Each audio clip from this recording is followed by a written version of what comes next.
scene over the weekend. Protesters setting off fireworks right there. Police officers right nearby. A line of self-driving vehicles set on fire. Crowd shutting down the 101 freeway downtown. LAPD officers trying to move them off. The moment a U.S.-based correspondent from Australia.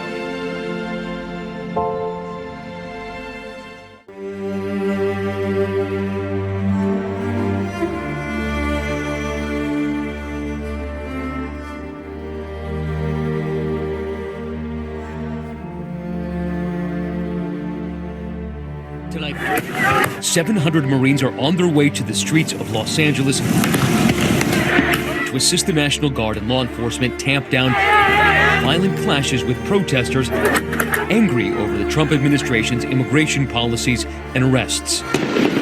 Over the past 72 hours, pockets of LA descending into chaos. Protesters setting cars on fire, dumping bikes and scooters on police cruisers on the highway. Law enforcement firing hundreds of flashbangs and non-lethal projectiles and making dozens of arrests. It got so heated in the streets that a British photographer needed emergency surgery after being struck by a non-lethal projectile. Moving them on through the... And there was this moment. Watch as a correspondent for 9 News Australia reporting on the protest when an officer hit California officials to deploy thousands of National Guard troops. Are you going to deploy Marines in California? We hope to have the support of Gavin, because Gavin's the big beneficiary as we straighten out his problems. I mean, his state is a mess.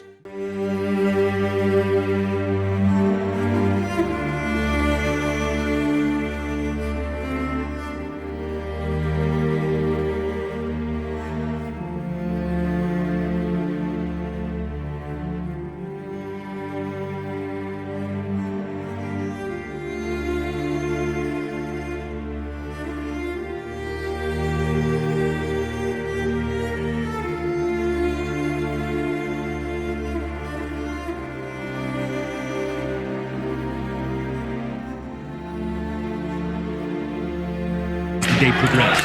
Just moments ago, there's some projectiles being thrown. Just moments ago, a motorcycle seemed to try to break through the police skirmish line. And now you can hear all those flashbangs going off. Police are trying to push those protesters back, firing those less than lethals at very close range. And you can see those projectiles being thrown over. Now that motorcyclist being hauled in here, looks like he's being arrested. LAPD's chief overnight saying they may need more help. We are overwhelmed as far as the number of people out there engaged in this type of activity and the type of things that they're doing.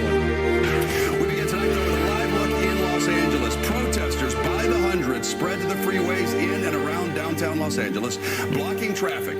A series of federal immigration sweeps sparked heated protests across the city for the past 2 days. Nearly 300 National Guard troops have arrived under orders from President Donald Trump. It's the first time. What I think it is, I mean, if we see danger to our country and to our citizens, we'll be very, very strong in terms of law and order.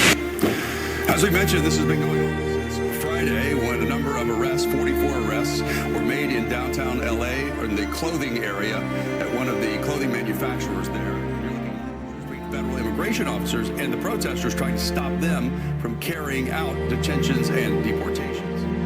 The president's orders come after clashes broke out Friday evening between federal immigration authorities and protesters who demand an end to the prison.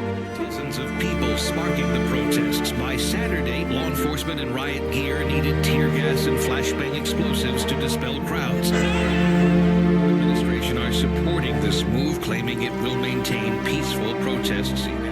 And allow people to be able to protest, but also to keep law and order. Evan Brown, Fox News.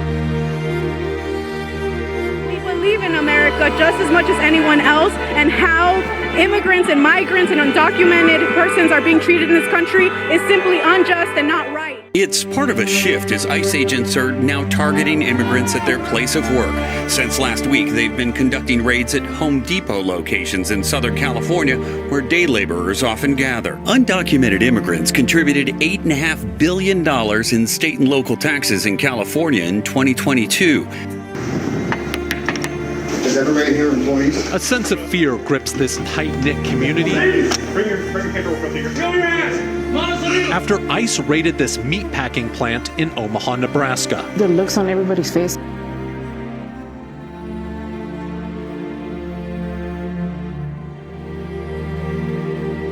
suspected of being in the U.S. illegally.